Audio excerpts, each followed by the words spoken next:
Bismillahir-Rahman-Rahim. The Bible, the Quran and Science. The Holy Scriptures examined in the light of modern knowledge by Dr. Maurice Bucaille. Translated from French by Alistair D. Pannell and the author. Part 4. Quranic and Biblical Narrations. General Outlines. A large number of subjects dealt with in the Bible are also found in the Quran. Firstly, there are narrations referring to the prophets. Noah, Abraham, Joseph, Elias, Jonah, Job and Moses. The kings of Israel. Saul, David, Solomon, to name just some of the main narrations they share in common. There then follow more specific accounts of great events in the course of which the supernatural has intervened, e.g. the creation of the earth and heavens, the creation of man, the flood, the Exodus. Finally, there is all that has to do with Jesus and his mother Mary as far as it concerns the New Testament. What reflections do the subjects dealt with in the two scriptures provoke when viewed in the light of our modern knowledge of them from extra-scriptural sources? Parallel. Quran, Gospel and Modem knowledge. With regard to the parallel of Quran Gospels, one must first note that none of the subjects referred to in the Gospels, which were criticized from a scientific point of view, see Part 2 of this book, is quoted in the Quran. Jesus is referred to many times in the Quran, e.g. Mary's annunciation of the Nativity to his father, the annunciation of the miraculous Nativity to Mary, Jesus' stature as a prophet of the highest order, his role as a Messiah, the revelation he directs to man which confirms and modifies the Torah, his preachings, his disciples and apostles, the miracles, his ascension to God, his role in the Last Judgment, etc. Surahs 3 and 19 of the Quran, the second of which bears Mary's name, devote long passages to Jesus's family. They describe his mother Mary's nativity, her youth and the annunciation of her miraculous motherhood. Jesus is always called Son of Mary. His ancestry is exclusively given with regard to his mother's side, which is quite logical since Jesus had no biological father. Here the Quran differs from Matthew's and Luke's Gospels. As we have already seen, they give the paternal genealogies of Jesus which are, moreover, different from each other. In the Quran, Jesus is placed according to his maternal genealogy in the line of Noah, Abraham, and Mary's father. Imran in the Quran.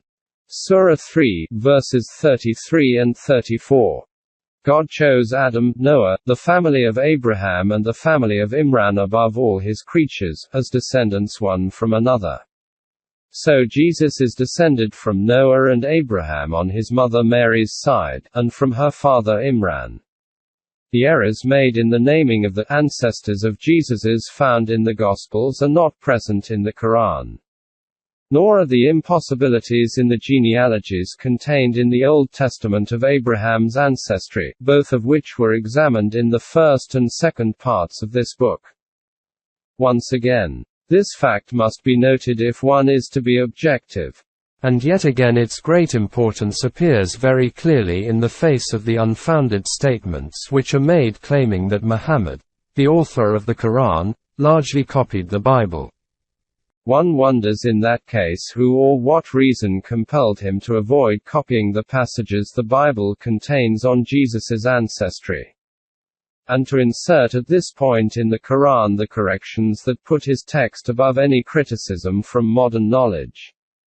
The Gospels and Old Testament texts are quite the opposite. From this point of view they are totally unacceptable. Parallel. Quran, Old Testament and Modem knowledge. In the case of the Old Testament, certain aspects of this parallel have already been dealt with. The creation of the world, for example, was the subject of a critical study made in the Old Testament section of this book. The same subject was examined with regard to the Quranic revelation. Comparisons were made and there is no need to cover this ground again. It seems that historical knowledge is too vague and archaeological data too scarce for parallels to be established in the light of modern knowledge on problems concerning the kings of Israel, who form the subject of narrations in both the Quran and the Bible. Whether or not one can tackle the problem of the prophets in the light of modern data depends on the extent to which the events described have left traces which may or may not have come down to us. There are however two subjects dealt with in both the Quran and the Bible which should command our attention and which need to be examined in the light of modern knowledge.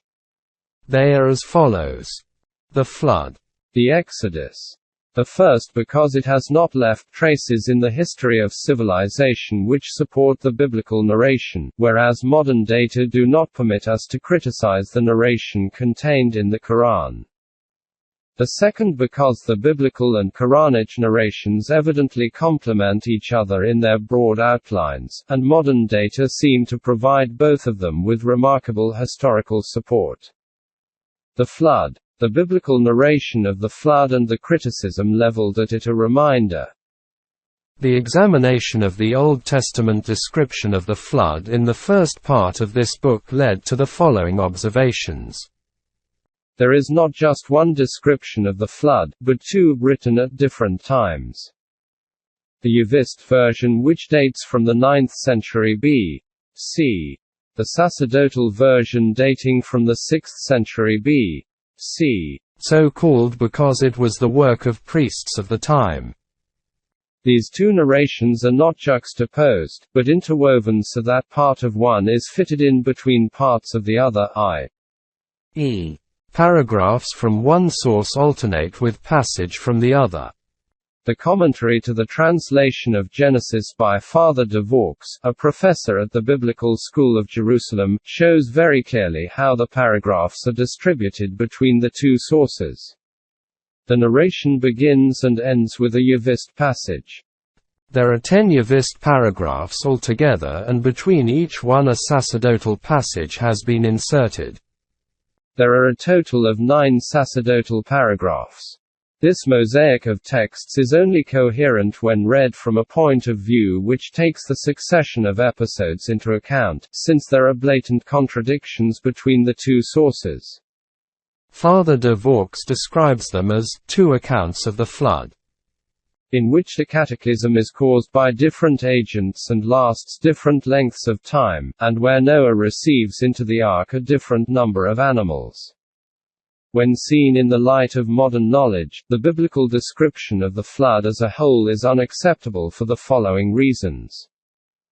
A. The Old Testament ascribes to it the character of a universal cataclysm. B. Whereas the paragraphs from the Yavist text do not date the flood, the sacerdotal text situates it at a point in time where a cataclysm of this kind could not have occurred. The following are arguments supporting this opinion. The sacerdotal narration states quite precisely that the flood took place when Noah was 600 years old, according to the genealogies in chapter 5 of Genesis, also taken from the sacerdotal text and quoted in the first part of this book. We know that Noah is said to have been born 1056 years after Adam.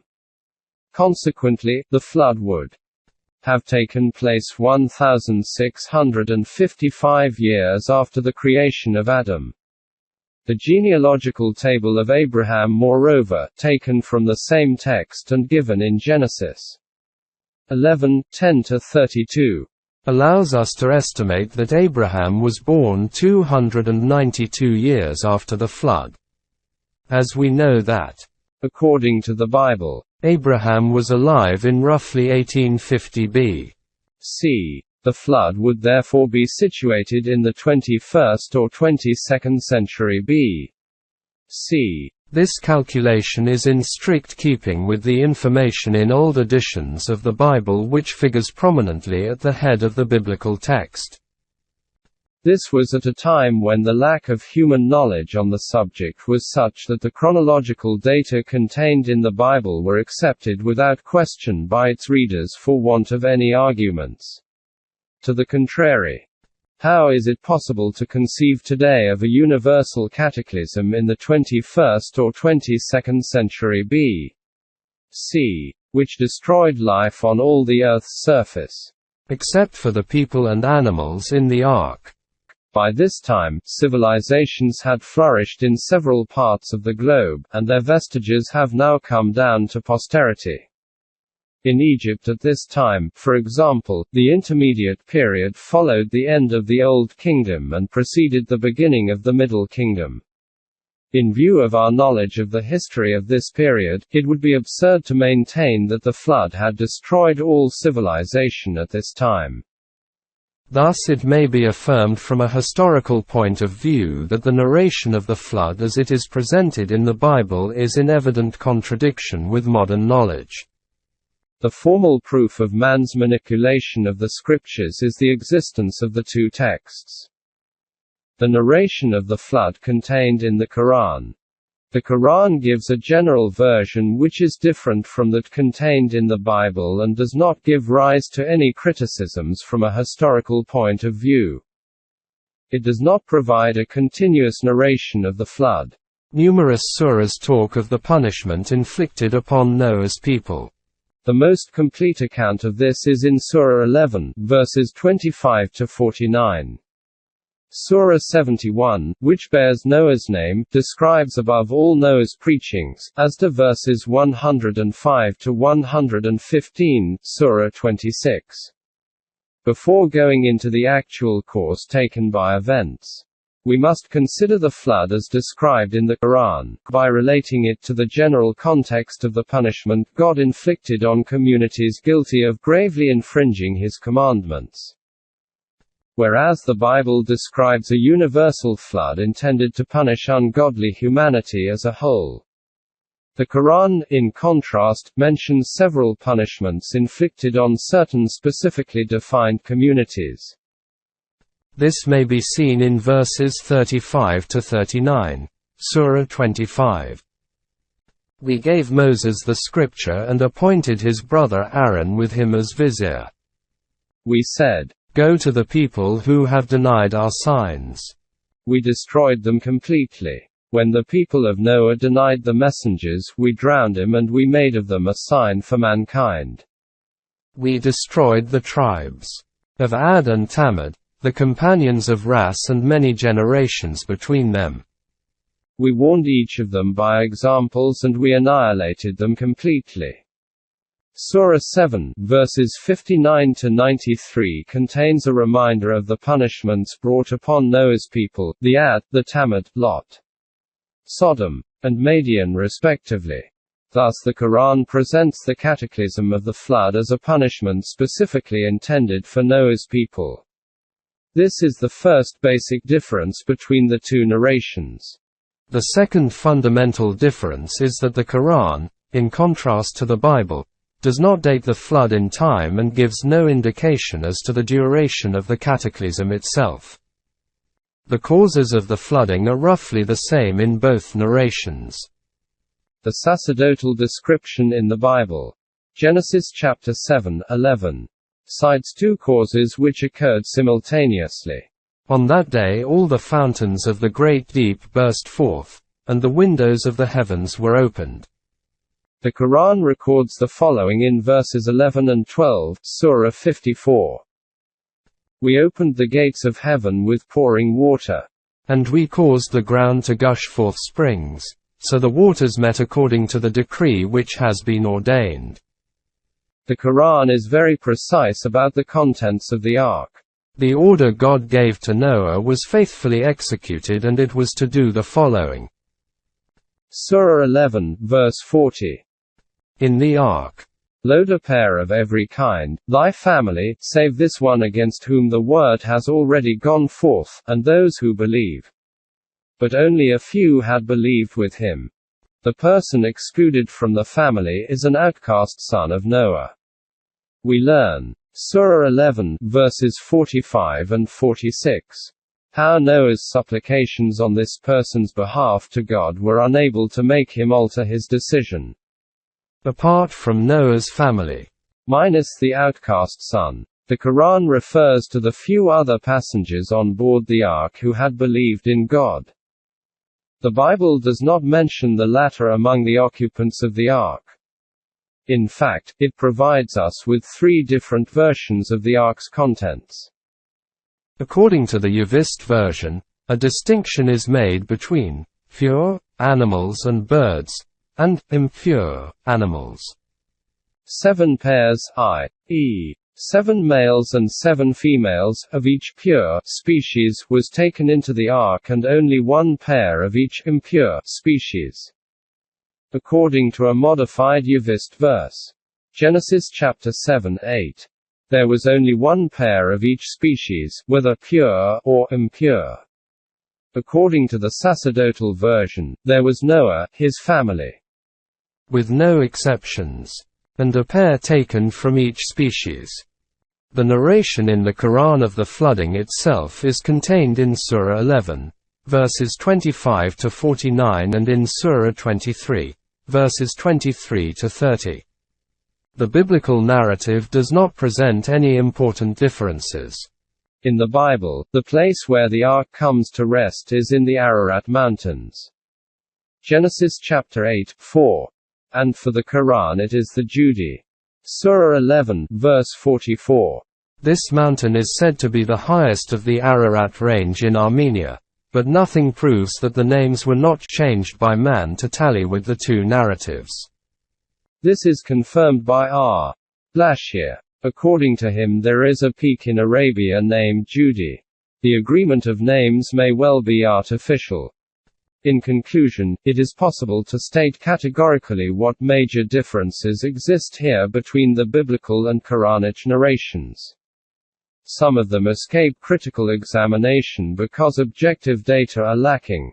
When, however, it is possible to check the statements in the scriptures in the light of the established data, the incompatibility between the biblical narration i.e., the information given on its place in time and geographical extent, and the discoveries that have contributed to modern knowledge is all too clear.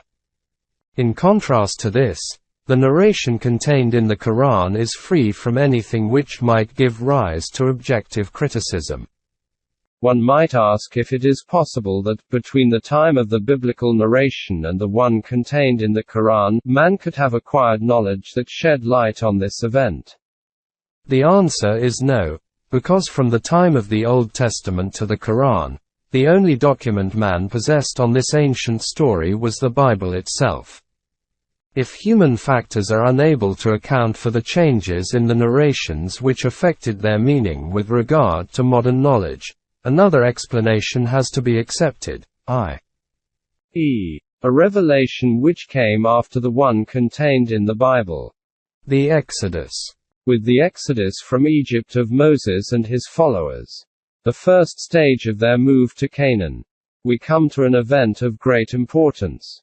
It is an established historical event which appears in a known context, in spite of occasional allegations one finds which tend to attribute to it a largely legendary character. In the Old Testament, the Exodus forms the second book of the Pentateuch or Torah, along with a narration of the journey through the wilderness and the alliance covenant concluded with God on Mount Sinai. It is natural for the Quran to devote a great deal of space to it too.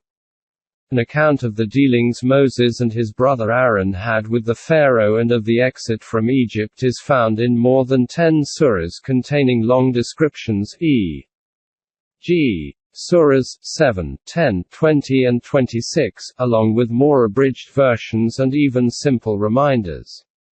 The name of Pharaoh, the main character on the Egyptian side, is repeated, to the best of my knowledge, 74 times in the Quran in 27 surahs. A study of both the Quranic and biblical narrations is especially interesting here because, in contrast to what has been noted in the case of the flood, for example, in the main, the 2 narrations have many points in common. There are certainly divergences, but the biblical narration has considerable historical value, as we shall see. This is because it helps to identify the pharaoh, or rather the two pharaohs in question.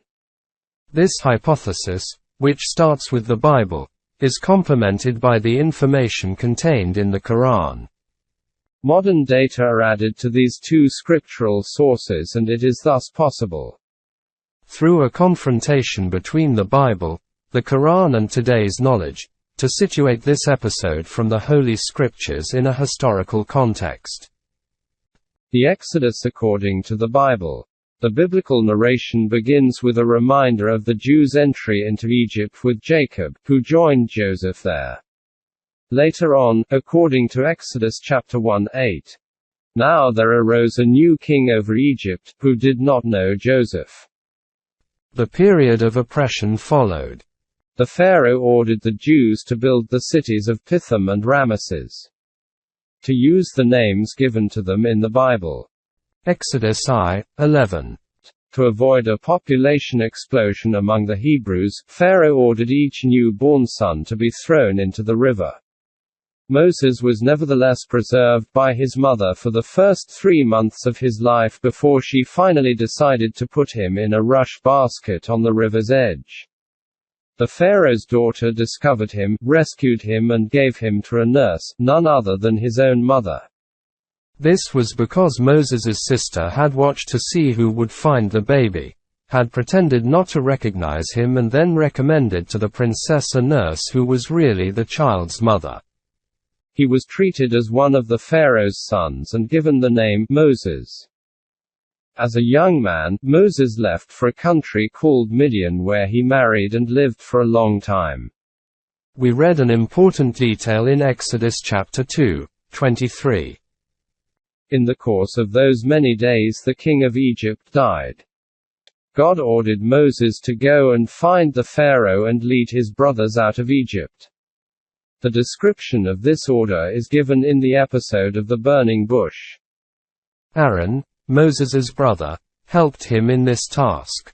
This is why Moses, once he had returned to Egypt, went with his brother to visit the Pharaoh who was the successor of the king under whose reign he had long ago been born.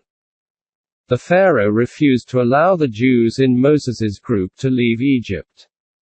God revealed himself to Moses once again and ordered him to repeat his request to Pharaoh. According to the Bible, Moses was 80 years old at this time. Through magic, Moses showed the Pharaoh that he had supernatural powers. This was not enough, however. God sent the famous plagues down upon Egypt. The rivers were changed into blood. There were invasions of frogs, gnats and swarms of flies. The cattle died, boils appeared on men and animals. There was hail and plagues of locusts, darkness and the death of the firstborn. Nevertheless, the Pharaoh still did not allow the Hebrews to leave. They therefore broke out of the city of Ramesses, 600,000 of them, besides women and children. Exodus chapter 12:37. At this point Pharaoh made ready his chariot and took his army with him, and took 600 picked charioteers and all the other chariots of Egypt with officers over all of them. Pharaoh, king of Egypt, pursued the people of Israel as they went forth defiantly. Exodus chapter 14:6-8. The Egyptians caught up with Moses' party beside the sea. Moses raised his staff, the sea parted before him and his followers walked across it without wetting their feet. The Egyptians pursued and went in after them into the midst of the sea, all Pharaoh's horses, his chariots, and his horsemen. Exodus chapter 14:23. The waters returned and covered the chariots and the horsemen and all the host of Pharaoh that had followed them into the sea. Not so much as one of them remained. But the people of Israel walked on dry ground through the sea, the waters being a wall to them on their right hand and on their left. Exodus chapter 14:28-29. The text of Exodus is quite clear. Pharaoh was at the head of the pursuers. He perished because the text of Exodus notes that not so much as one of them remained. The Bible repeats this detail moreover in the Psalms. Psalm chapter 106, verse 11 and Psalm 136 verses 13 and 15, which are an act of thanks to God, who divided the sea of rushes in sunder, and made Israel pass through the midst of it, but overthrew Pharaoh and his host in the sea of rushes.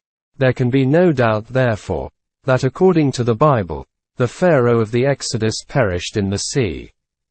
The Bible does not record what became of his body. The Exodus according to the Quran. In its broad outlines, the narration of the Exodus contained in the Quran is similar to that of the Bible.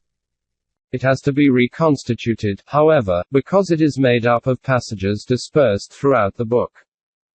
The Quran does not provide a name which enables us to identify who the reigning pharaoh was at the time of Exodus, any more than the Bible does. All that is known is that one of his counselors was called Haman. He is referred to 6 times in the Quran. Surah 28, verses 6, 8 and 38, Surah 29, verse 39 and Surah 40, verses 24 and 36. The Pharaoh is the Jews' oppressor. Surah 14, verse 6. When Moses said to his people, "Remember the favor of God to you when he delivered you from Pharaoh's folk who imposed upon you a dreadful torment, slaughtered your sons and spared your women." The oppression is recalled in the same terms in verse 141, Surah 7. The Quran does not, however, mention the names of the cities built by the Jews in subjection, as does the Bible. The episode where Moses is left by the riverside is recorded in Surah 20 verses 39 to 40 and Surah 28 verses 7 to 13. In the version contained in the Quran, Moses is taken in by Pharaoh's family. We find this in verses 8 and 9, Surah 28. The family of Pharaoh took him up. It was intended that Moses should be to them an adversary and a cause of sorrow. Pharaoh, Haman and their hosts were sinners. Pharaoh's wife said, "He will be a joy to the eye for me and you. Don't kill him. He may be of use to us, or we may take him as a son." They did not sense what was to come. Muslim tradition has it that it was Pharaoh's wife Asiya who took care of Moses. In the Quran, it was not the Pharaoh's wife who found him, but members of his household. Moses's youth, his stay in Midian and marriage are described in Surah 28, verses 13 to 28. In particular, the episode of the burning bush is found in the first part of Surah 20, and in Surah 28, verses 30 to 35. The Quran does not describe the 10 plagues sent down upon Egypt as a divine chastisement, unlike the long description in the Bible, but simply mentions 5 plagues very briefly. Surah 7, verse 133. Flooding, locusts, lice, frogs, and blood. The flight from Egypt is described in the Quran, but without any of the geographical data given in the Bible, nor the incredible numbers of people mentioned in the latter.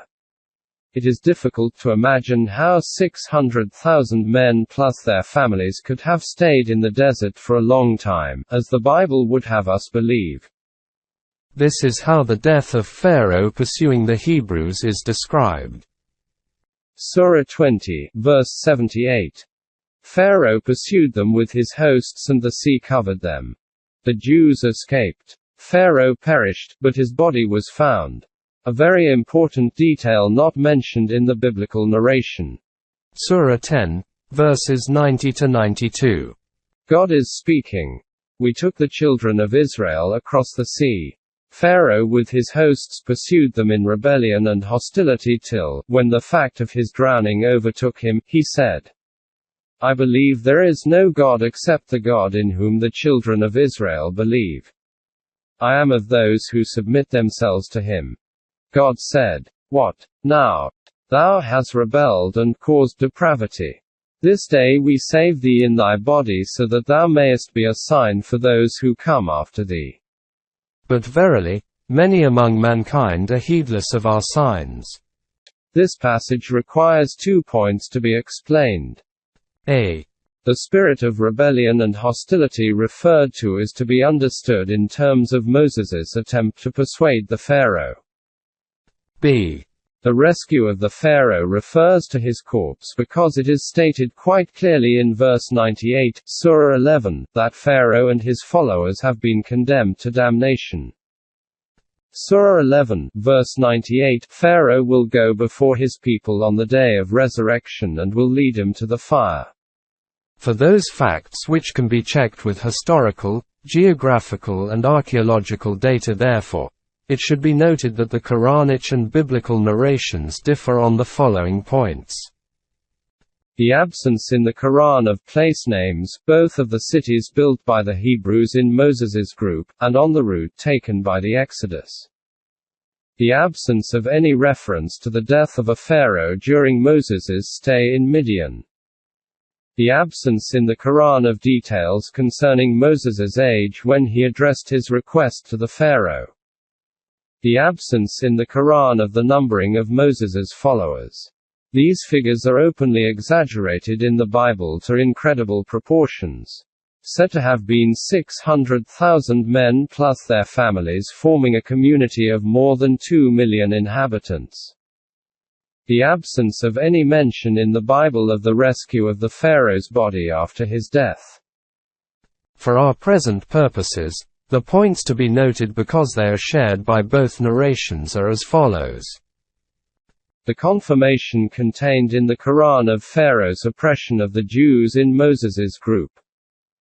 The absence from both narrations of any mention of the king of Egypt's name. The confirmation contained in the Quran of the Pharaoh's death during the Exodus.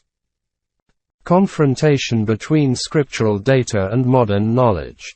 The narrations contained in the Bible and the Quran on the time spent by the sons of Israel in Egypt, and the way they left, give rise to data which may constitute matter for a confrontation with modern knowledge. In fact, the balance is very uneven because some data pose many problems while others hardly provide subject for discussion. 1. Examination of certain details contained in the narrations the Hebrews in Egypt. It is, apparently, quite possible to say, and without running much risk of being wrong, that the Hebrews remained in Egypt for 400 or 430 years, according to the Bible. Genesis chapter 15:13 and Exodus 12:40. In spite of this discrepancy between Genesis and Exodus, which is of minor importance, the period may be said to have begun long after Abraham, when Joseph, son of Jacob, moved with his brothers to Egypt. With the exception of the Bible, which gives the data just quoted, and the Quran which refers to the move to Egypt, but does not give any indication as to the dates involved, we do not possess any other document which is able to illuminate us on this point. Present-day commentators, ranging from P. Montet to Daniel Rapps, think that, in all probability, the arrival of Joseph and his brothers coincided with the movement of the Hyksos towards Egypt in the 17th century B.C., and that a Hyksos sovereign probably received them hospitably at Avaris in the Nile Delta. There can be no doubt that this guess is in obvious contradiction to what is contained in the Bible. Kings 1:6-1, which puts the exodus from Egypt at 480 years before the construction of Solomon's Temple. Circa 971 B.C. This estimation would therefore put the exodus at roughly 1450 B.C. and would consequently situate the entry into Egypt at circa 1880 to 1850 B.C. This is precisely the time, however, that Abraham is supposed to have lived, and other data contained in the Bible tell us that there were 250 years separating him from Joseph. This passage from Kings 1 in the Bible is therefore unacceptable from a chronological point of view. We shall see how the theory put forward here has only this objection, taken from Kings 1, to be leveled against it. The very obvious inaccuracy of these chronological data effectively deprives this objection of any value. Aside from the Holy Scriptures, the traces left by the Hebrews of their stay in Egypt are very faint. There are however several hieroglyphic documents which refer to the existence in Egypt of a category of workers called the Apiru, Hapiru or Habiru, who have been identified, rightly or wrongly, with the Hebrews. In this category were construction workers, agricultural laborers, harvesters, etc. But where did they come from? It is very difficult to find an answer to this.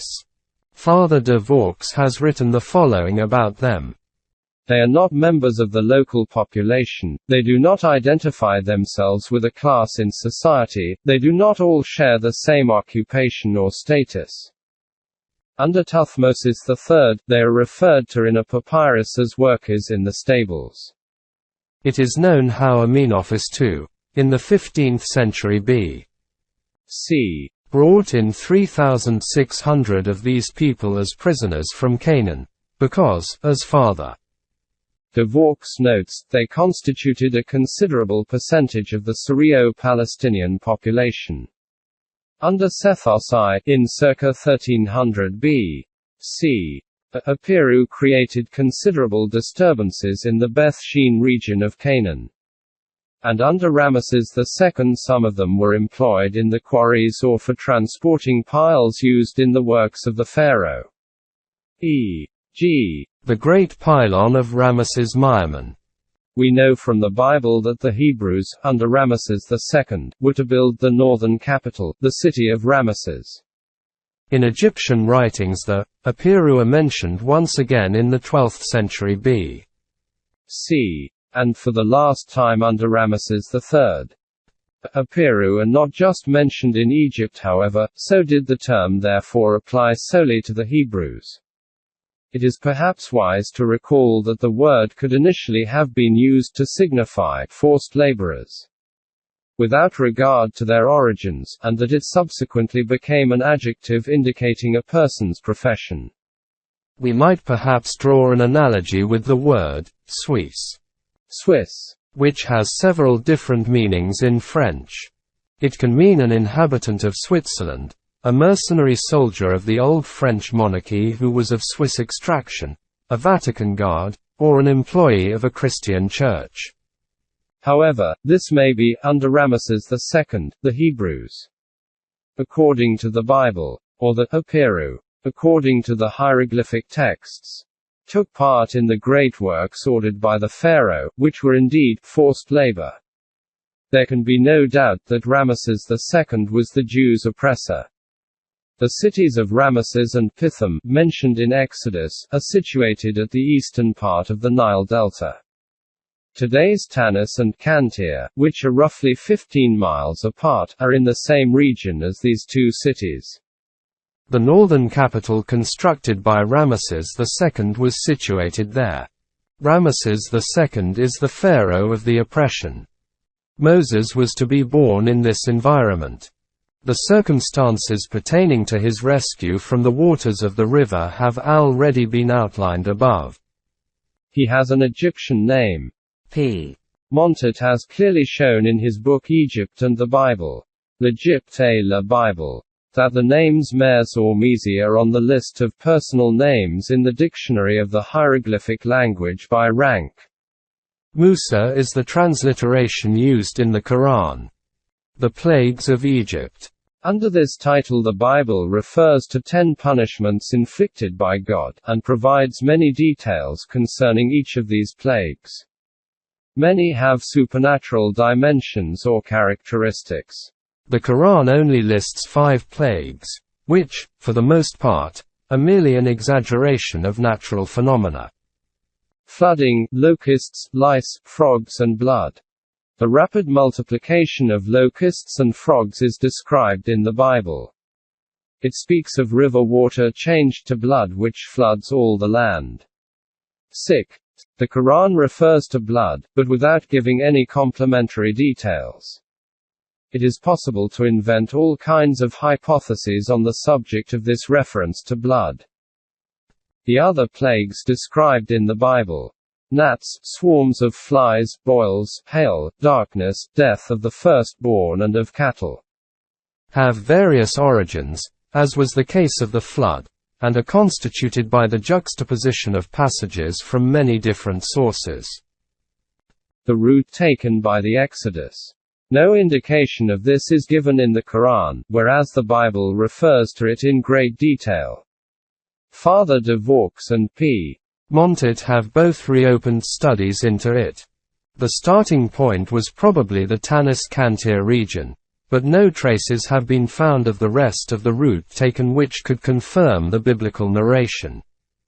Nor is it possible to say at exactly what point the waters parted to allow the passage of Moses and his followers. The miraculous parting of the waters. Some commentators have imagined a tide race, due perhaps to astronomic causes or seismic conditions connected to the distant eruption of a volcano. The Hebrews could have taken advantage of the receding sea, and the Egyptians, following in hot pursuit, could have been wiped out by the returning tide. All this is pure hypothesis, however. 2. The point occupied by the Exodus in the history of the pharaohs. It is possible to arrive at much more positive evidence in the case of the point the Exodus occupies in time. For a very long time Merneptah, the successor to Ramesses II, was held to be the pharaoh of the Exodus.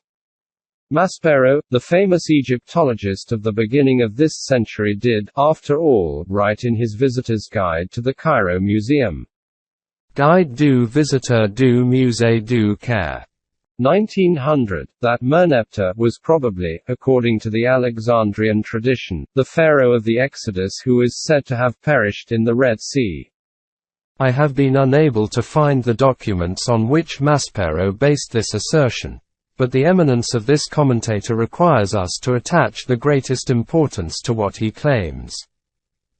Apart from P. Montet, there are very few Egyptologists or specialists in biblical exegesis who have researched into the arguments for or against this hypothesis. In the last few decades, however, there has been a spate of different hypotheses which seem to have as their sole purpose the justification of an agreement with one single detail in the scriptural narrations. Although the inventors of these hypotheses do not bother with the other aspects of the scriptures. Thus it is possible for a hypothesis to suddenly appear which seems to agree with one aspect of a narration, although its inventor has not taken the trouble to compare it with all the other data contained in the scriptures, and consequently not just with the Bible, plus all the data provided by history, archaeology, etc. One of the strangest hypotheses yet to come to light is by J. de Micheli, 1960, who claims to have pinpointed the date of the Exodus to within 1 day, i.e. the 9th of April, 1495 B.C. He relies for his information entirely on calculations made from calendars and claims that Thutmosis II was reigning in Egypt at that time, and was therefore the pharaoh of the Exodus. The confirmation of the hypothesis is supposed to reside in the fact that lesions of the skin are to be observed on the mummy of Thutmosis II. This commentator informs us, without explaining why, that they are due to leprosy, and that one of the plagues of Egypt described in the Bible consisted in skin boils. This staggering construction takes no account of the other facts contained in the biblical narration, especially the Bible's mention of the city of Ramesses, which rules out any hypothesis dating the Exodus before Ramesses had reigned. As to the skin lesions of Thutmosis II, these do not swing the argument in favor of the theory which designates this king of Egypt as the pharaoh of the Exodus. This is because his son, Thutmosis III, and his grandson Amenophis II also show signs of skin tumors, so that some commentators have suggested the hypothesis of a disease which ran in the family. The Thutmosis II theory is not therefore tenable. The same is true for Daniel Raps's theory in his book, the people of the Bible. Le peuple de la Bible. He ascribes the role of the Pharaoh of the Exodus to Amenophis II. It does not seem to be any better founded than the preceding hypothesis. Using the pretext that Amenophis II's father, Thutmosis III, was very nationalistic, Daniel Rapes proclaims Amenophis II the persecutor of the Hebrews, while his stepmother, the famous Queen Hatshepsut, is cast in the role of the person who took Moses in. Although we never discover why. Father de Vaux's theory, that it was Ramesses II, rests on slightly more solid foundations. He expands on them in his book, The Ancient History of Israel. Histoire ancienne d'Israël. Even if his theory does not agree with the biblical narration on every point, at least it has the advantage of putting forward one very important piece of evidence. The construction of the cities of Ramesses and Pithom built under Ramesses II referred to in the biblical text. It is not possible therefore to maintain that the Exodus took place before the accession of Ramesses II. This is situated in the year 1301 B.C., according to Drieton and Van Deer's chronology, and in 1290 B.C., according to Roughton's. The two other hypotheses outlined above are untenable because of the following imperative fact. Ramesses II is the pharaoh of the oppression referred to in the Bible. Father de Vaux considers the Exodus to have taken place during the first half or towards the middle of Ramesses II's reign. Thus his dating of this event is imprecise. He suggests this period to allow Moses and his followers time, as it were, to settle in Canaan, and Ramesses II's successor, Pharaoh Merneptah, who is said to have pacified the frontiers after his father's death, to bring the children of Israel into line, as depicted on a stele of the 5th year of his reign. Two arguments may be leveled at this theory. A. The Bible shows, Exodus chapter 2:23, that the king of Egypt died during the period when Moses was in Midian. This king of Egypt is described in the book of Exodus as the king who made the Hebrews build the cities of Ramesses and Pithom by forced labor. This king was Ramesses II. The Exodus could only have taken place under the latter's successor. Father de Vaux claims however to doubt the biblical sources of verse 23, chapter 2 of Exodus. B. What is more astounding is that Father de Vaux, as director of the Biblical School of Jerusalem, does not refer in his theory of the Exodus to two essential passages in the Bible, both of which bear witness to the fact that the king died during the pursuit of the fleeing Hebrews. This detail makes it impossible for the Exodus to have taken place at any other time than at the end of a reign. It must be repeated that there can be little doubt that the Pharaoh lost his life as a result of it. Chapters 13 and 14 of Exodus are quite specific on this point. So he made ready his chariot and took his army with him. Exodus chapter 14:6. Pharaoh king of Egypt pursued the people of Israel as they went forth defiantly. Exodus chapter 14:8. The waters returned and covered the chariots and the horsemen and all the host of Pharaoh that had followed them into the sea. Not so much as one of them remained. Exodus chapter 14:28 and 29. In addition to these verses, Psalm chapter 136 confirms Pharaoh's death and refers to Yahweh who overthrew Pharaoh and his host in the Sea of Rushes.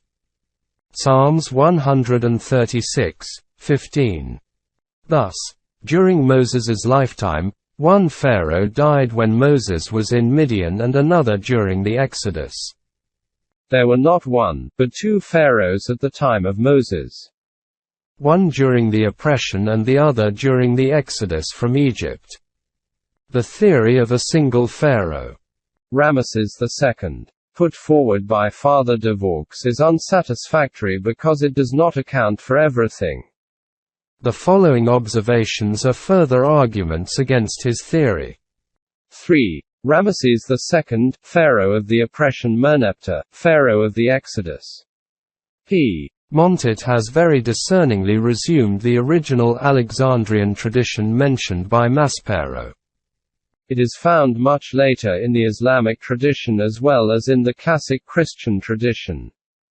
This theory is set out in Montet's book Egypt and the Bible, L'Egypte et la Bible, and is supported by additional arguments, based in particular on the narrative contained in the Quran, to which the famous archaeologist did not refer. Before examining them, however, we shall first return to the Bible. The Book of Exodus contains a reference to the word Ramesses, although the pharaoh's name is not mentioned. In the Bible, Ramesses is the name of one of the cities built by the forced labor of the Hebrews. Today we know that these cities form part of the Tanis-Kantir region, in the eastern Nile Delta. In the area where Ramesses II built his northern capital. There were other constructions prior to his, but it was Ramesses II who made it into an important site, as the archaeological excavations undertaken in the last few decades have amply shown. To build it, he used the labor of the enslaved Hebrews. When one reads the word, Ramesses, in the Bible today, one is not particularly struck by it. The word has become very common to us since Champollion discovered the key to hieroglyphics 150 years ago, by examining the characters that expressed this very word. We are therefore used to reading and pronouncing it today and know what it means. One has to remember, however, that the meaning of hieroglyphics had been lost in circa the 3rd century B.C., and that Ramesses' name had hardly been preserved anywhere except in the Bible and a few books written in Greek and Latin which had deformed it to a lesser or greater extent. It is for this reason that Tacitus in his Annals talks of Ramses. The Bible had, however, preserved the name intact. It is referred to 4 times in the Pentateuch or Torah. Genesis chapter 47:11. Exodus chapter 1, 11 and 12, 37.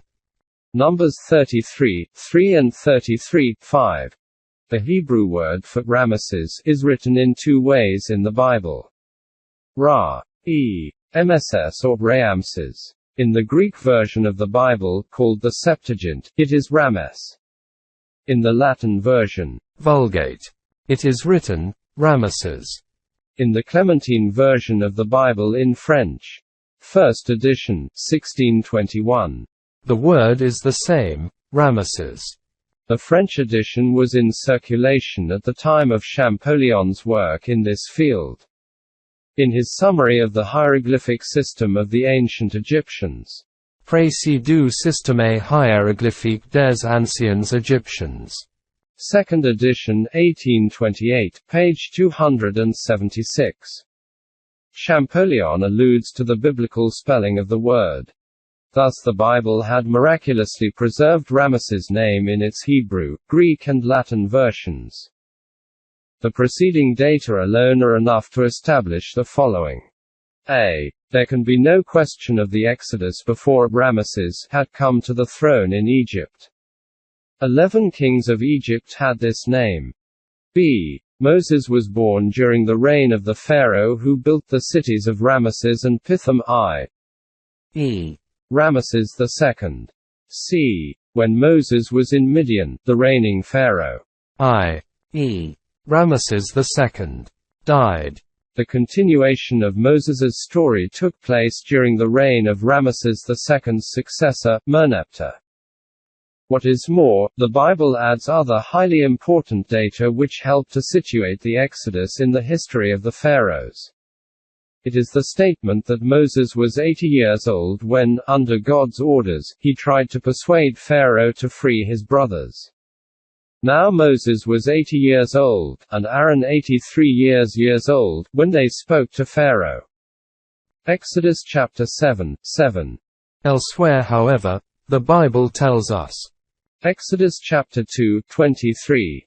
that the pharaoh reigning at the time of the birth of Moses died when the latter was in Midian, although the biblical narration continues without mentioning any change in the sovereign's name. These two passages in the Bible imply that the total number of years spanning the reigns of the two pharaohs ruling at the time when Moses was living in Egypt must have been 80 years at least. It is known that Ramesses II reigned for 67 years. 1301 to 1235 B.C. According to Drayton and Van Deer's chronology, 1290 to 1224 B.C. According to Rautan. For Merneptah, his successor, the Egyptologists are unable, however, to provide the exact dates of his reign. Nevertheless, it lasted for at least 10 years because, as Father de Vaux points out, documents bear witness to the 10th year of his reign. Drayton and Van Deer give two possibilities for Merneptah. Either a 10-year reign, 1234 to 1224 B.C., or a 20-year reign 1224 to 1204 B.C. Egyptologists have no precise indications whatsoever on how Merneptah's reign came to an end. All that can be said is that after his death, Egypt went through a period of serious internal upheavals lasting nearly 25 years. Even though the chronological data on these reigns are not very precise, there was no other period during the New Kingdom concordant with the biblical narration when two successive reigns, apart from Ramesses II Merneptah, amounted to or surpassed 80 years. The biblical data concerning Moses's age when he undertook the liberation of his brothers can only come from a time during the successive reigns of Ramesses II and Merneptah. All the evidence points towards the fact that Moses was born at the beginning of Ramesses II's reign, was living in Midian when Ramesses II died after a 67-year reign, and subsequently became the spokesman for the cause of the Hebrews living in Egypt to Merneptah, Ramesses II's son and successor. This episode may have happened in the second half of Merneptah's reign, assuming he reigned 20 years or nearly 20 years. Rautan believes the supposition to be quite feasible. Moses would then have led the Exodus at the end of Merneptah's reign. It could hardly have been otherwise because both the Bible and the Quran tell us that Pharaoh perished during the pursuit of the Hebrews leaving the country. This plan agrees perfectly with the account contained in the scriptures of Moses's infancy and of the way he was taken into the Pharaoh's family. It is a known fact that Ramesses II was very old when he died. It is said that he was 90 to 100 years old. According to this theory, he would have been 23 to 33 years old at the beginning of his reign, which lasted 67 years. He could have been married at that age, and there is nothing to contradict the discovery of Moses by a member of Pharaoh's household, according to the Quran, or the fact that Pharaoh's wife asked him if he would keep the newly born child she had found on the bank of the Nile. The Bible claims that the child was found by Pharaoh's daughter. In view of Ramesses II's age at the beginning of his reign, it would have been perfectly possible for him to have had a daughter old enough to discover the abandoned child. The Quranic and biblical narrations do not contradict each other in any way on this point. The theory given here is in absolute agreement with the Quran and is moreover at odds with only one single statement in the Bible which occurs, as we have seen, in Kings 1:6-1. N.B. This book is not included in the Torah. This passage is the subject of much debate, and Father de Vaux rejects the historical data contained in this part of the Old Testament, which dates the Exodus in relation to the construction of Solomon's temple. The fact that it is subject to doubt makes it impossible to retain it as a conclusive argument against the theory outlined here. The problem of the stele dating from the 5th year of Merneptah's reign. In the text of the famous stele dating from the 5th year of Merneptah's reign, critics think they have found an objection to the theory set out here, in which the pursuit of the Jews constituted the last act of his reign. The stele is of great interest because it represents the only known document in hieroglyphics which contains the word Israel. The inscription, which dates from the first part of Merneptah's reign, was discovered in Thebes in the pharaoh's funeral temple. It refers to a series of victories he won over Egypt's neighboring states, in particular a victory mentioned at the end of the document over a devastated Israel which has no more seed. From this fact it has been held that the existence of the word Israel implied that the Jews must already have settled in Canaan by the 5th year of Merneptah's reign, and that in consequence, the exodus of the Hebrews from Egypt had already taken place. This objection does not seem tenable because it implies that there could have been no Jews living in Canaan all the while there were Jews in Egypt, a proposition it is impossible to accept. Father de Vaux, however, in spite of the fact that he is a supporter of the theory which makes Ramesses II the pharaoh of the Exodus, notes the following about the settling of the Jews in Canaan. In the south, the time when communities related to the Israelites settled in the Kadesh region is unclear and dates from before the Exodus. He therefore allows for the possibility that certain groups may have left Egypt at a time different from that of Moses and his followers. Apiru or Habiru, who have sometimes been identified with the Israelites, were already in Syria-Palestine long before Ramesses II and the Exodus. We have documentary evidence which proves that Amenophis II brought back 8,600 prisoners to work as forced laborers in Egypt. Others were to be found in Canaan under Sethosai, where they caused unrest in the Beth Shean region. P. Montet reminds us of this in his book Egypt and the Bible. L'Egypte et la Bible. It is quite plausible to suppose therefore that Merneptah was obliged to deal severely with these rebellious elements on his borders, while inside them were those who were later to rally around Moses to flee the country. The existence of the stele dating from the 5th year of Merneptah's reign does not in any way detract from the present theory. Moreover, the fact that the word Israel figures in the history of the Jewish people is totally unconnected with the notion that Moses and his followers settled in Canaan. The origin of the word is as follows. According to Genesis 32:29, Israel is the second name given to Jacob, son of Isaac and grandson of Abraham. The commentators of the ecumenical translation of the Bible Old Testament, Traduction Oecuménique de la Bible Ancien Testament, 1975, think that its meaning is probably that God shows himself in his strength. Since it has been given to a single man, it is not surprising that it was given to a community or group of people in memory of a distinguished ancestor. The name Israel, therefore, appeared well before Moses. Several hundred years before, to be exact. It is not surprising consequently to see it cited in a stele from the reign of the pharaoh Merneptah. The fact that it is cited does not at all constitute an argument in favor of a theory which dates the Exodus before the 5th year of Merneptah's reign. What it does do is refer to a group which it calls Israel.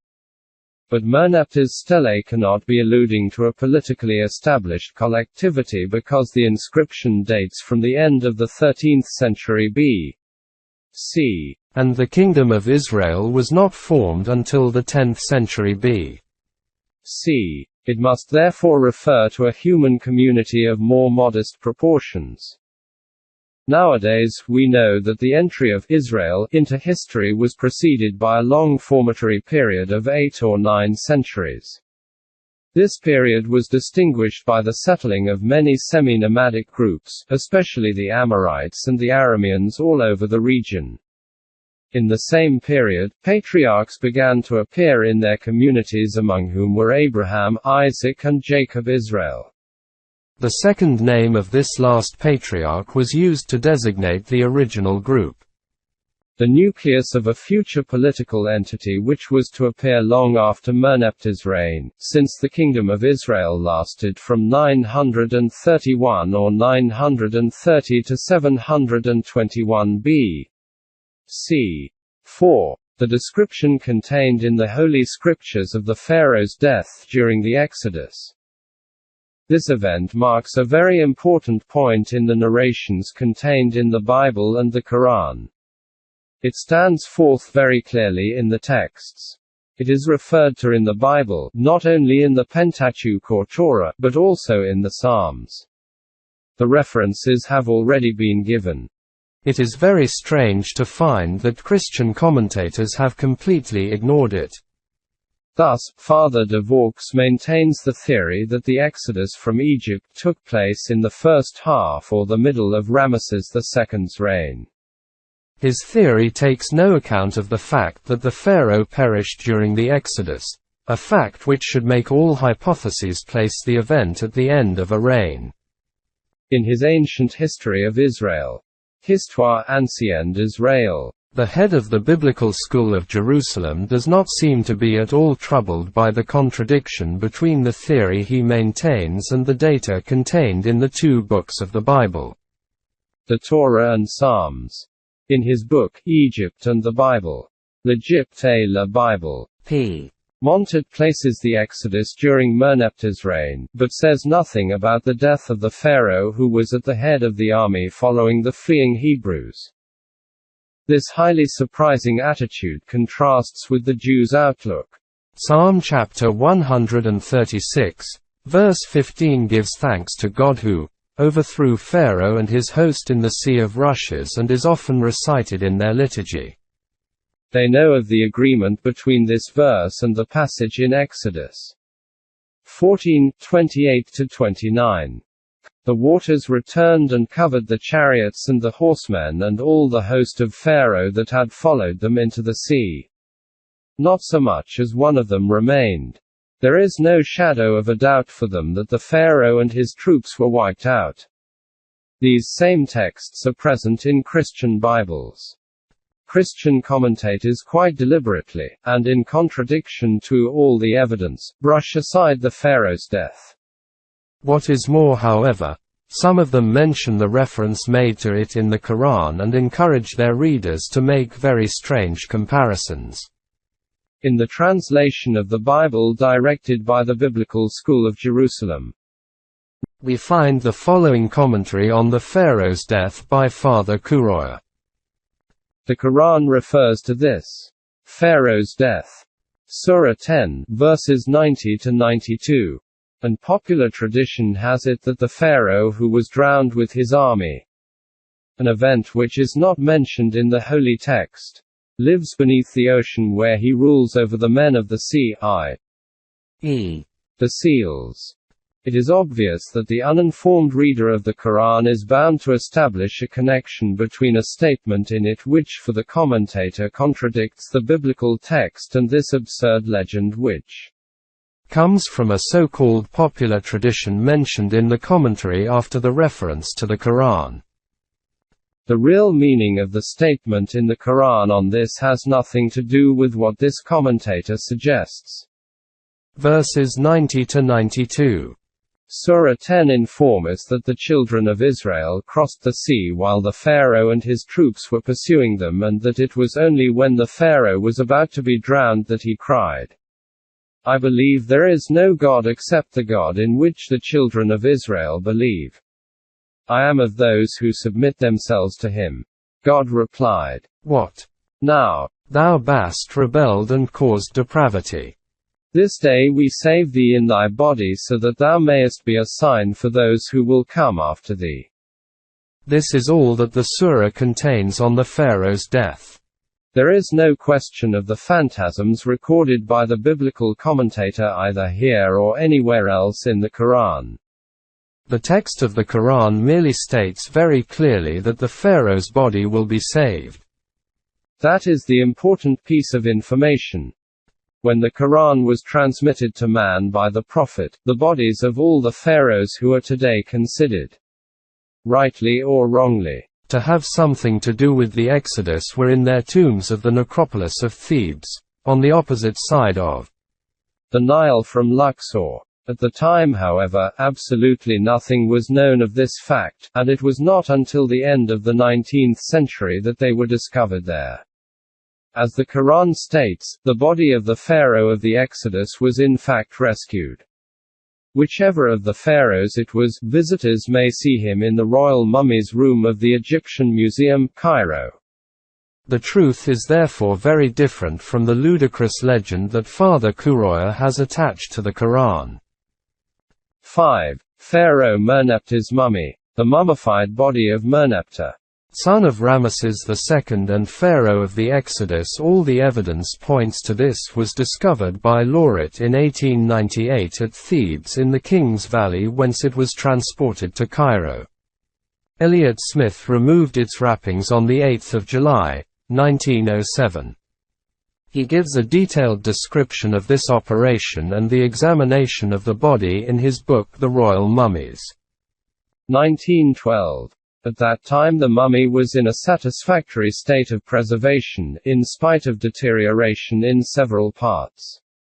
Since then, the mummy has been on show to visitors at the Cairo Museum, with his head and neck uncovered and the rest of body concealed under a cloth. It is so well hidden indeed, that until very recently, the only general photographs of the mummy that the museum possessed were those taken by E. Smith in 1912. In June 1975, the Egyptian high authorities very kindly allowed me to examine the parts of the pharaoh's body that had been covered until then. They also allowed me to take photographs. When the mummy's present state was compared to the condition it was in over 60 years ago, it was abundantly clear that it had deteriorated and fragments had disappeared. The mummified tissues had suffered greatly, at the hand of man in some places and through the passage of time in others. This natural deterioration is easily explained by the changes in the conditions of conservation from the time in the late 19th century when it was discovered. Its discovery took place in the tomb of the necropolis of Thebes, where the mummy had lain for over 3,000 years. Today, the mummy is displayed in a simple glass case which does not afford hermetic insulation from the outside, nor does it offer protection from pollution by microorganisms. The mummy is exposed to fluctuations in temperature and seasonal changes in humidity. It is very far from the conditions which enabled it to remain protected from any source of deterioration for approximately 3,000 years. It has lost the protection afforded by its wrappings and the advantage of remaining in the closed environment of the tomb, where the temperature was more constant and the air less humid than it is in Cairo at certain times of the year. Of course, while it was in the necropolis itself, the mummy had to withstand the visits of grave plunderers. Probably very early on, and rodents. They caused a certain amount of damage, but the conditions were nevertheless, it seems, much more favorable for it to stand the test of time than they are today. At my suggestion, special investigations were made during this examination of the mummy in June 1975. An excellent radiographic study was made by Drs. El-Melagi and Ramses. And the examination of the interior of the thorax, through a gap in the thoracic wall, was carried out by Dr. Mustafa Manialawi in addition to an investigation of the abdomen. This was the first example of endoscopy being applied to a mummy. This technique enabled us to see and photograph some very important details inside the body. Professor Ceccaldi performed a general medico-legal study which will be completed by an examination under the microscope of some small fragments that spontaneously fell from the mummy's body. This examination will be carried out by Professor Mignot and Dr. Duragan. I regret to say that definitive pronouncements cannot be made by the time this book goes to print. What may already be derived from this examination is the discovery of multiple lesions of the bones with broad lacunae, some of which may have been mortal, although it is not yet possible to ascertain whether some of them occurred before or after the pharaoh's death. He most probably died either from drowning, according to the scriptural narrations, or from very violent shocks preceding the moment when he was drowned, or both at once. The connection of these lesions with the deterioration whose sources have been mentioned above renders the correct preservation of the mummy of the pharaoh somewhat problematical. Unless precautionary and restorative measures are not taken very soon. These measures should ensure that the only concrete evidence which we still possess today concerning the death of the pharaoh of the Exodus and the rescue of his body, willed by God, does not disappear with the passage of time. It is always desirable for man to apply himself to the preservation of relics of his history, but here we have something which goes beyond that. It is the material presence of the mummified body of the man who knew Moses, resisted his pleas, pursued him as he took flight, lost his life in the process. His earthly remains were saved by the will of God from destruction to become a sign to man, as it is written in the Quran. Those who seek among modern data for proof of the veracity of the Holy Scriptures will find a magnificent illustration of the verses of the Quran dealing with the pharaoh's body by visiting the royal Mummies Room of the Egyptian Museum, Cairo. Translator's note. The results of these medical studies carried out in Cairo, 1976, were read by the author before several French learned societies, including the Académie nationale de médecine, National Academy of Medicine, during the first part of 1976. The knowledge of these results led the Egyptian authorities to take the decision to transport the mummy of Ramesses II to France. Thus it arrived for treatment in Paris on 26 September 1976. The Quran, Hadith and Modern Science. The Quran does not constitute the sole source of doctrine and legislation in Islam. During Muhammad's life and after his death, complementary information of a legislative nature was indeed sought in the study of the words and deeds of the Prophet. Although writing was used in the transmission of hadith from the very beginning, a lot of this came also from the oral tradition. Those who undertook to assemble them in collections made the kind of inquiries which are always very taxing before recording accounts of past events. They nevertheless had a great regard for accuracy in their arduous task of collecting information. This is illustrated by the fact that for all of the Prophet's sayings, the most venerable collections always bear the names of those responsible for the account, going right back to the person who first collected the information from members of Muhammad's family or his companions. A very large number of collections of the Prophet's words and deeds thus appeared under the title of hadiths. The exact meaning of the word is utterances, but it is also customary to use it to mean the narration of his deeds. Some of the collections were made public in the decades following Muhammad's death. Just over 200 years were to pass before some of the most important collections appeared. The most authentic record of the facts is in the collections of al-Bukhari and Muslim, which date from over 200 years after Muhammad and which provide a wider trustworthy account. In recent years, a bilingual Arabic-English edition has been provided by Dr. Muhammad Muhsin Khan, of the Islamic University of Medina. Al-Bukhari's work is generally regarded as the most authentic after the Quran and was translated into French. 1903 to 1914. By Houdis and Marquet under the title Les Traditions Islamiques. Islamic Traditions. The hadiths are therefore accessible to those who do not speak Arabic. One must, however, be wary of certain translations made by Europeans, including the French translation, because they contain inaccuracies and untruths which are often more of interpretation than of actual translation. Sometimes, they considerably change the real meaning of a hadith, to such an extent indeed that they attribute a sense to it which it does not contain. As regards their origins, some of the hadiths and gospels have one point in common, which is that neither of them was compiled by an author who was an eyewitness of the events he describes. Nor were they compiled until some time after the events recorded. The hadiths, like the gospels, have not all been accepted as authentic.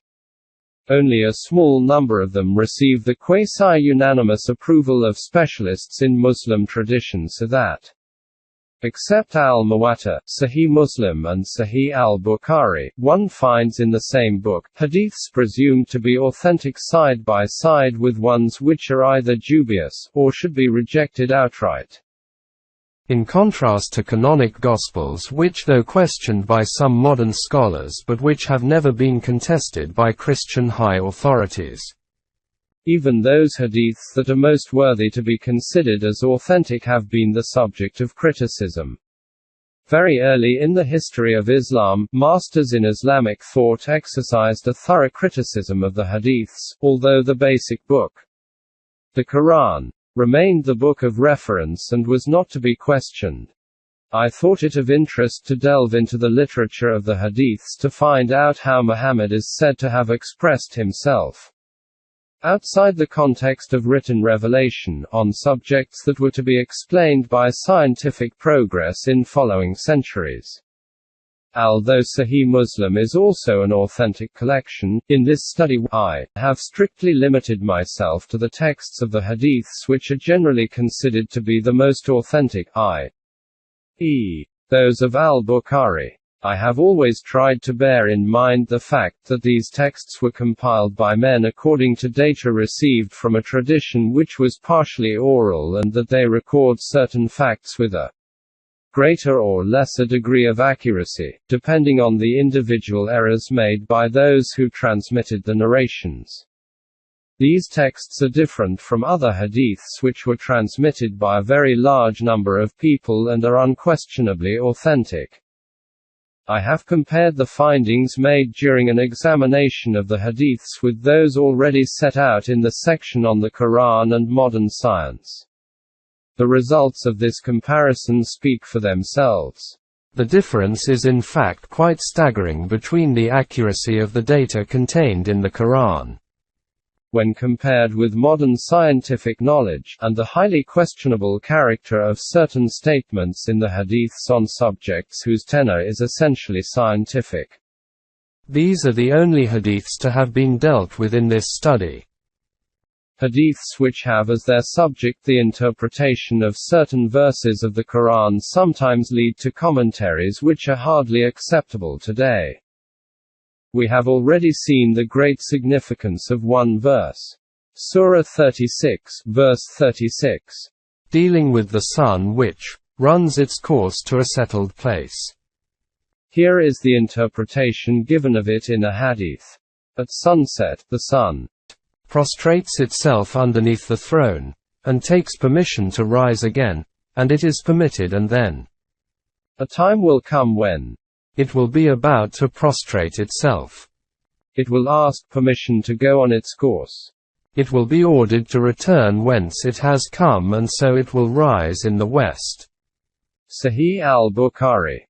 The original text. The Book of the Beginning of the Creation, Volume IV, page 283, Part 54, Chapter IV, Number 421.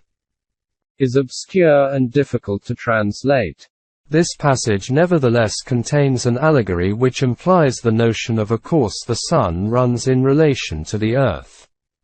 Science has shown the contrary to be the case.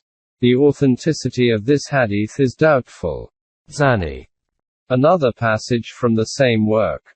The Book of the Beginning of the Creation, Volume IV, page 283, Part 54, Chapter 6, Number 430. Estimates the initial stages in the development of the embryo very strangely in time. A 40-day period for the grouping of the elements which are to constitute the human being. Another 40 days during which the embryo is represented as something which clings, and a third 40-day period when the embryo is designated by the term chewed flesh. Once the angels have intervened to define what this individual's future is to be, a soul is breathed into him. This description of embryonic evolution does not agree with modern data. Whereas the Quran gives absolutely no practical advice on the remedial arts, except for a single comment. Surah 16, verse 69. On the possibility of using honey as a therapeutic aid, without indicating the illness involved. The hadiths devote a great deal of space to these subjects. A whole section of al-Bukhari's collection, part 76, is concerned with medicine. In the French translation by Houdis and Marquet it goes from page 62 to 91 of volume 4, and in Dr. Muhammad Muhsin Khan's bilingual Arabic-English edition from page 395 to 452 of volume 7. There can be no doubt that these pages contain some hadiths which are conjectural. Zani. But they are interesting as a whole because they provide an outline of the opinions on various medical subjects that it was possible to hold at the time. One might add to them several hadiths inserted in other parts of al-Bukhari's collection which have a medical tenor.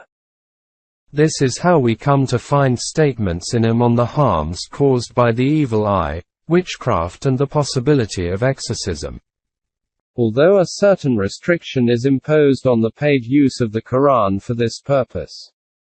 There is a hadith which stresses that certain kinds of date may serve as protection against the effects of magic, and magic may be used against poisonous snakebites.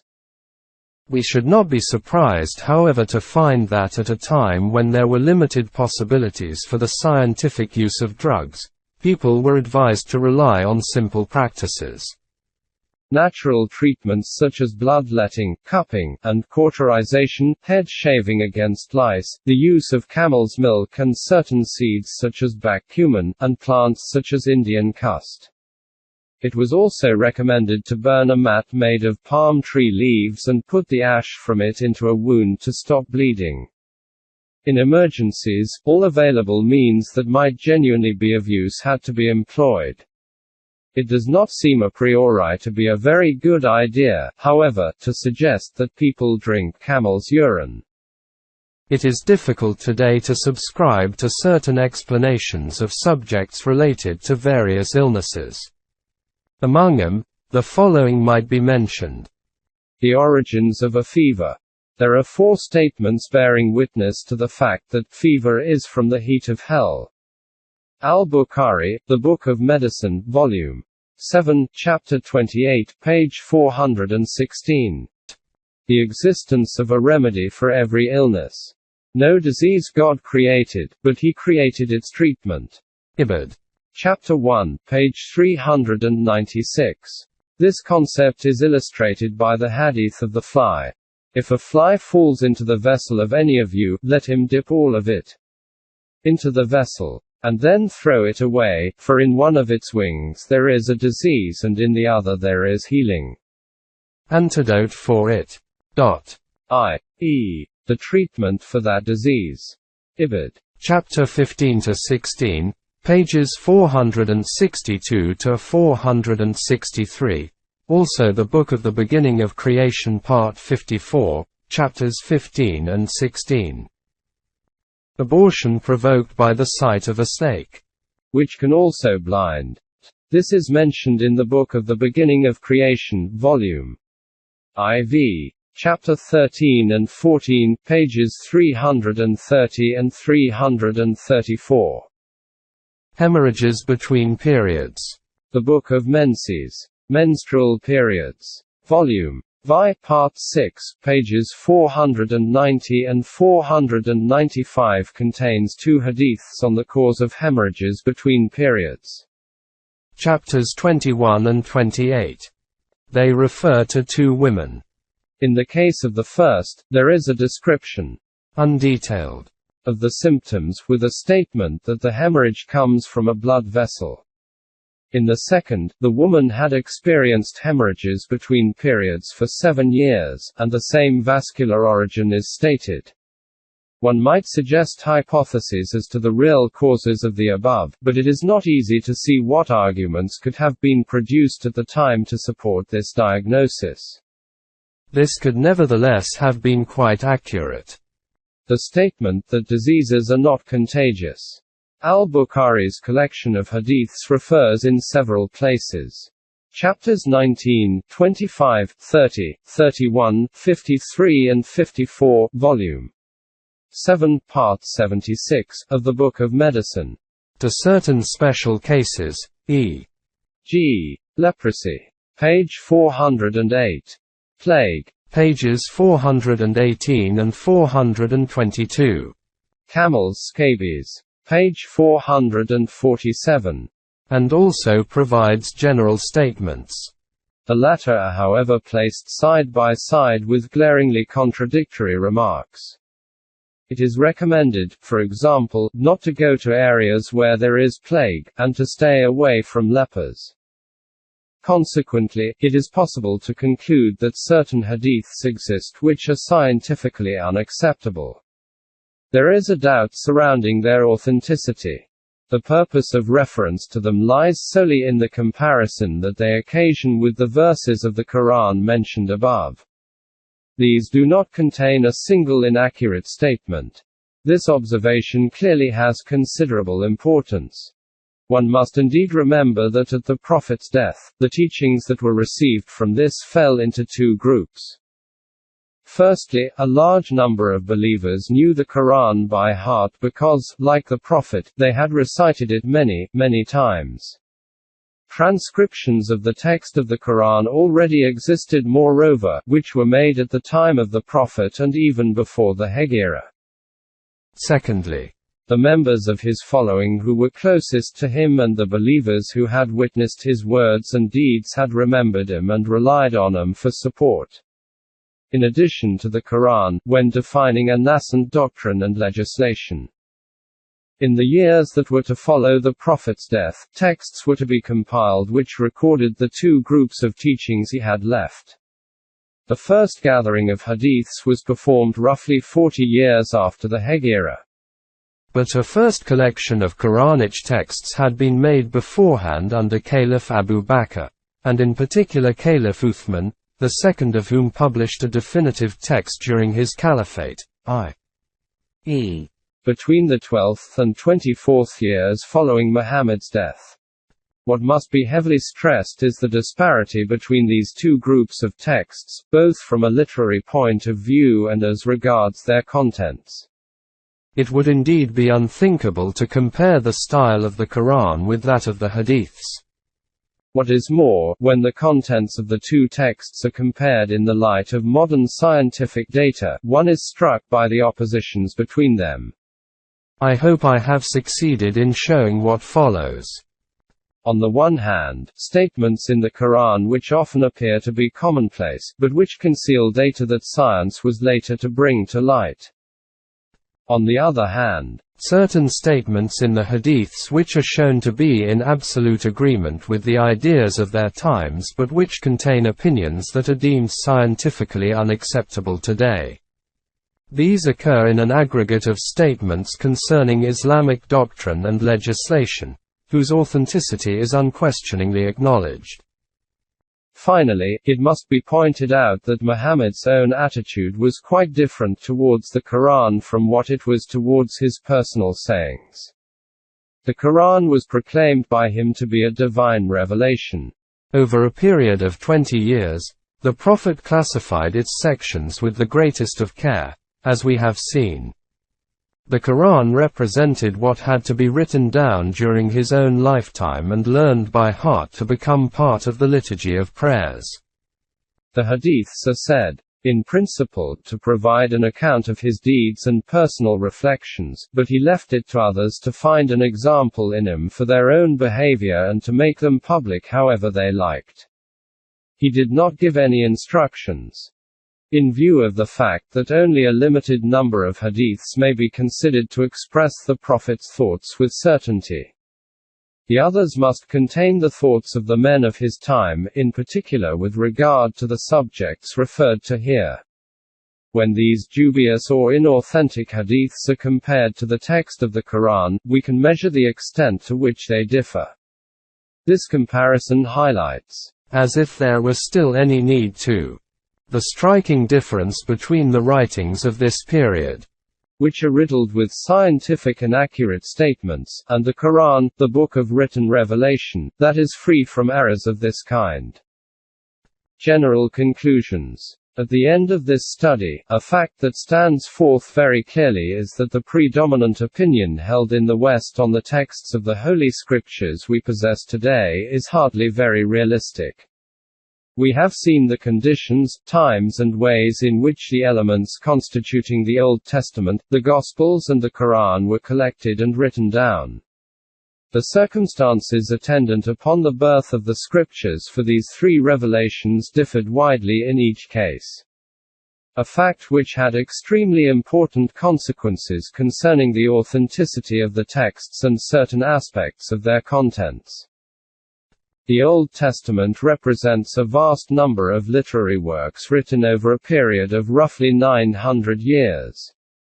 It forms a highly disparate mosaic whose pieces have, in the course of centuries, been changed by man. Some parts were added to what already existed, so that today it is sometimes very difficult indeed to identify where they came from originally.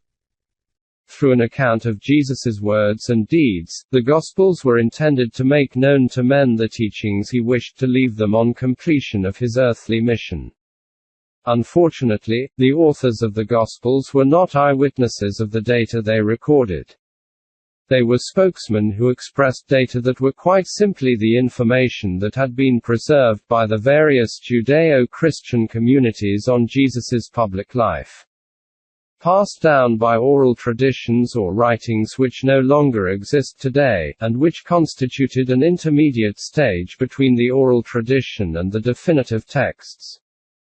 This is the light in which the Judeo-Christian scriptures should be viewed today, and to be objective one should abandon the classic concepts held by experts in exegesis. The inevitable result of the multiplicity of sources is the existence of contradictions and oppositions. Many examples have been given of these. The authors of the Gospels had, when talking of Jesus, the same tendency to magnify certain facts as the poets of French medieval literature in their narrative poems. The consequence of this was that events were presented from each individual narrator's point of view, and the authenticity of the facts reported in many cases proved to be extremely dubious. In view of this, the few statements contained in the Judeo-Christian scriptures which may have something to do with modern knowledge should always be examined with the circumspection that the questionable nature of their authenticity demands. Contradictions, improbabilities and incompatibilities with modern scientific data may be easily explained in terms of what has just been said above. Christians are nevertheless very surprised when they realize this. So great have been the continuous and far-reaching efforts made until now by many official commentators to camouflage the very obvious results of modern studies.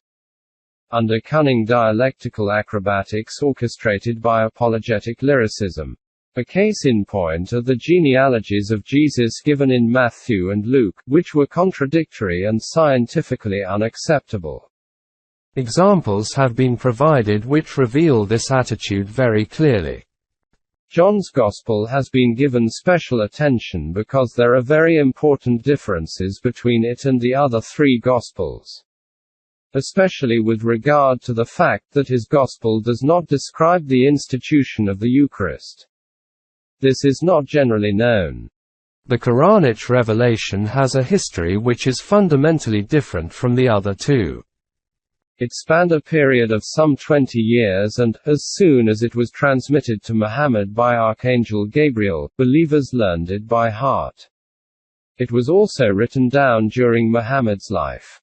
The last recensions of the Quran were effected under Caliph Uthman, starting some 12 years after the Prophet's death and finishing 24 years after it. They had the advantage of being checked by people who already knew the text by heart, for they had learned it at the time of the revelation itself and had subsequently recited it constantly. Since then, we know that the text has been scrupulously preserved. It does not give rise to any problems of authenticity. The Quran follows on from the two revelations that preceded it and is not only free from contradictions in its narrations. The sign of the various human manipulations to be found in the Gospels, but provides a quality or of its own for those who examine it objectively and in the light of science, i.e., its complete agreement with modern scientific data. What is more, statements are to be found in it, as has been shown, that are connected with science. And yet it is unthinkable that a man of Muhammad's time could have been the author of them. Modern scientific knowledge therefore allows us to understand certain verses of the Quran which, until now, it has been impossible to interpret. The comparison of several biblical and Quranic narrations of the same subject shows the existence of fundamental differences between statements in the former, which are scientifically unacceptable, and declarations in the latter which are in perfect agreement with modern data. This was the case of the creation and the flood, for example. An extremely important complement to the Bible was found in the text of the Quran on the subject of the history of the Exodus, where the two texts were very much in agreement with archaeological findings, in the dating of the time of Moses.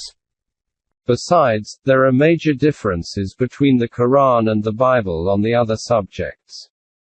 They serve to disprove all that has been maintained without a scrap of evidence concerning the allegation that Muhammad is supposed to have copied the Bible to produce the text of the Quran. When a comparative study is made between the statements connected with science to be found in the collection of hadiths, which are attributed to Muhammad but are often of dubious authenticity, although they reflect the beliefs of the period, and the data of a similar kind in the Quran, the disparity becomes so obvious that any notion of a common origin is ruled out. In view of the level of knowledge in Muhammad's day, it is inconceivable that many of the statements in the Quran which are connected with science could have been the work of a man. It is, moreover, perfectly legitimate, not only to regard the Quran as the expression of a revelation, but also to award it a very special place, on account of the guarantee of authenticity it provides and the presence in it of scientific statements which, when studied today, appear as a challenge to explanation in human terms. Back cover. In his objective study of the texts, Maurice Bucaille clears away many preconceived ideas about the Old Testament, the Gospels and the Quran. He tries, in this collection of writings, to separate what belongs to revelation from what is the product of error or human interpretation. His study sheds new light on the Holy Scriptures. At the end of a gripping account, he places the believer before a point of cardinal importance. The continuity of a revelation emanating from the same God, with modes of expression that differ in the course of time. It leads us to meditate upon those factors which, in our day, should spiritually unite rather than divide Jews, Christians and Muslims. As a surgeon, Maurice Bucaille has often been in a situation where he was able to examine not only people's bodies, but their souls. This is how he was struck by the existence of Muslim piety and by aspects of Islam which remain unknown to the vast majority of non-Muslims. In his search for explanations which are otherwise difficult to obtain, he learnt Arabic and studied the Quran. In it, he was surprised to find statements on natural phenomena whose meaning can only be understood through modern scientific knowledge. He then turned to the question of the authenticity of the writings that constitute the Holy Scriptures of the monotheistic religions.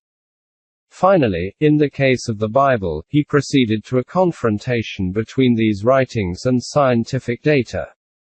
The results of his research into the Judeo-Christian revelation and the Quran are set out in this book. Tolui Islam Trust 25B, Gulberg 2, Lahore, Pakistan. toluiislam@gmail.com